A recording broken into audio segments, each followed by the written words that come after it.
Random House Audio presents Root and Branch by Rawn James Jr. Read for you by Dominic Hoffman.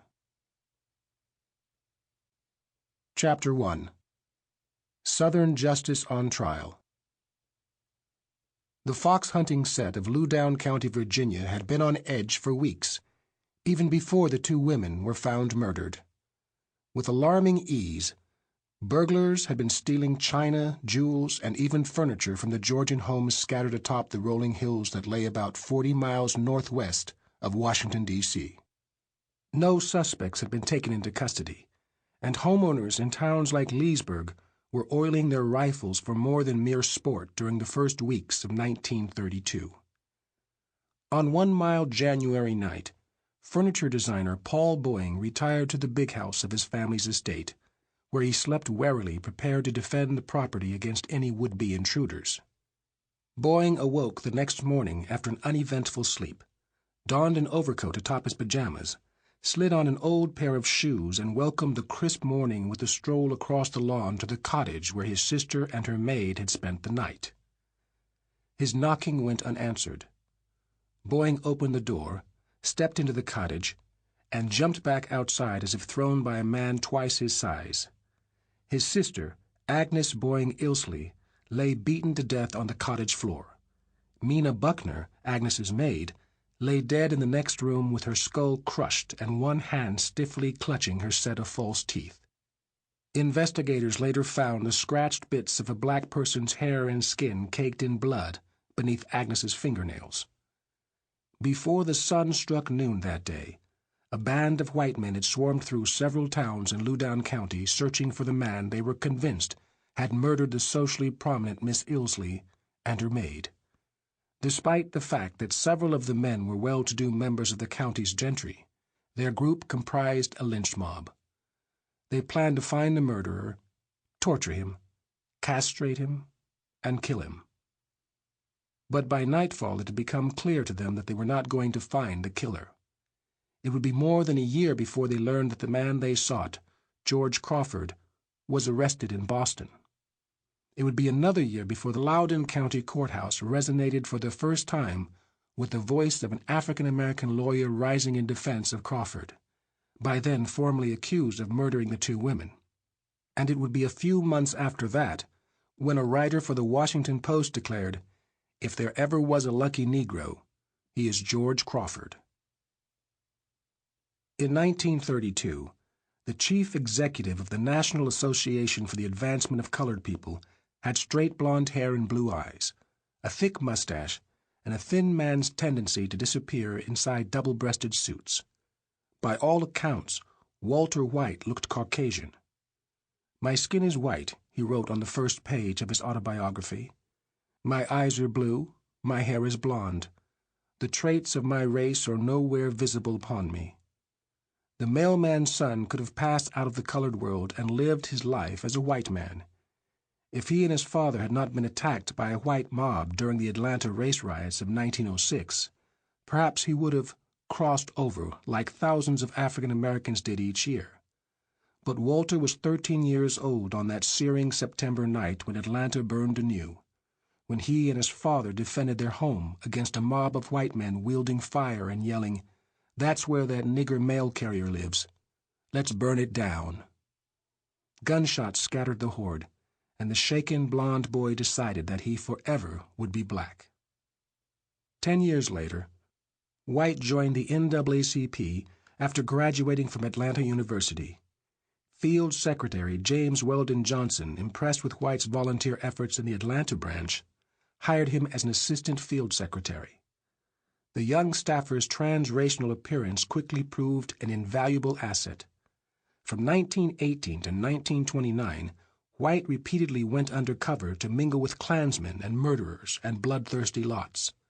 Posing as a white man, he investigated 41 lynchings and 8 race riots. He publicized their stories and plans through the NAACP. For life, White was haunted by what he saw and heard during those 11 years. The fight against lynching became Walter White's crusade. He wrote several critically acclaimed books on the subject, and after working his way up to become the NAACP's chief executive, he vowed to use every means at his disposal to stop the brutal killings. In his New York City office in January 1933, White read in the newspapers that a black man was arrested in Boston and had confessed to murdering 2 white women in rural Virginia the year before. 8 days after confessing, however, the suspect claimed that he had not killed the women and in fact had been in Boston when the crime occurred. Several witnesses substantiated his alibi. Nonetheless, authorities in Massachusetts began making arrangements to extradite the suspect, George Crawford, to Virginia. The entire affair looked to Walter White like a legally sanctioned lynching. While it could not patrol the swamps and thickets where white mobs slaughtered black men, the NAACP could stand guard against America's courtrooms becoming the sites of slaughter. George Crawford's life could be saved if the association could keep him from being extradited to Virginia. Loudoun County Prosecutor John Gallagher had rushed to Massachusetts upon word of Crawford's arrest, pausing only for his own wedding in Washington. The morning after the wedding night, Gallagher left for Boston with his bride in tow on what the Associated Press called an extradition honeymoon. After his arrest, Crawford's NAACP lawyer, led by Bostonian Butler Wilson, fought extradition on the grounds that black citizens were excluded from Virginia's juries, in violation of the 14th Amendment's guarantee of equal protection of the laws. The lawyers persuaded Federal Judge James A. Lowell, and he ordered Crawford released. "Why send this man back to Virginia when I know, and everyone knows, the Supreme Court will say his trial is illegal?" the judge demanded. "The lawyers are the only ones who will get anything out of it. The whole thing is absolutely wrong." Virginia appealed, with its Attorney General exclaiming, "Why, under Lowell's ruling, it would be illegal to try any colored person before a Virginia jury for any offense." Likewise, infuriated by his professed reliance on Yankee common sense, Congress impeached Judge Lowell, who suddenly fell sick. 10 days later, the 64-year-old judge died in Newton, Massachusetts. The Circuit Court of Appeals overturned Lowell's ruling. It held that because Virginia did not by statute exclude African Americans from jury service, its juries were constitutionally sound. Whether or not black people ever actually served on Virginia's juries was irrelevant. Crawford's attorneys appealed to the Supreme Court, but the justices declined to hear the case. The 32-year-old black man was returned to Loudoun County to stand trial for capital murder. Before returning to Virginia with his bride, Gallagher spoke of the defendant to the press. "We want to give him plenty of time to get counsel and otherwise prepare his defense, but court is in session now and I see no reason for delay." Gallagher pointedly added, "I will recommend that Crawford be placed in the Alexandria jail in lieu of being brought to Leesburg in advance of the trial." Alexandria was 2 counties east of Leesburg. Loudoun County's prosecutor was afraid that Crawford, like so many black defendants held in southern jails, would be kidnapped and lynched if he spent a night in the Leesburg jail. With George Crawford destined for trial and the nation now interested in his fate, Walter White was more determined than ever to save Crawford's life. As perhaps the most well-connected black man in the nation, White had his pick of America's most accomplished progressive attorneys to represent the suddenly famous defendant.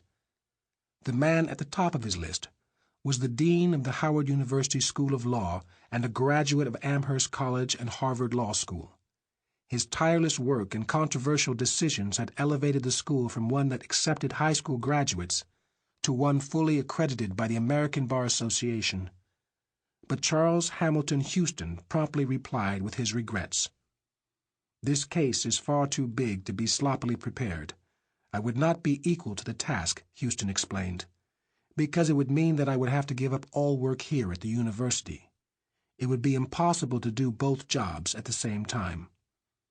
The school year had already begun by October 1933, and it was too late for the dean to apply for a leave of absence. Before signing off, however, Houston conceded that, if Crawford could be tried by all Negro counsel, it would be a turning point in the legal history of the Negro in this country. Walter White was nothing if not perceptive. He knew that Charlie Houston did not write incidentally. Sample complete. Ready to continue?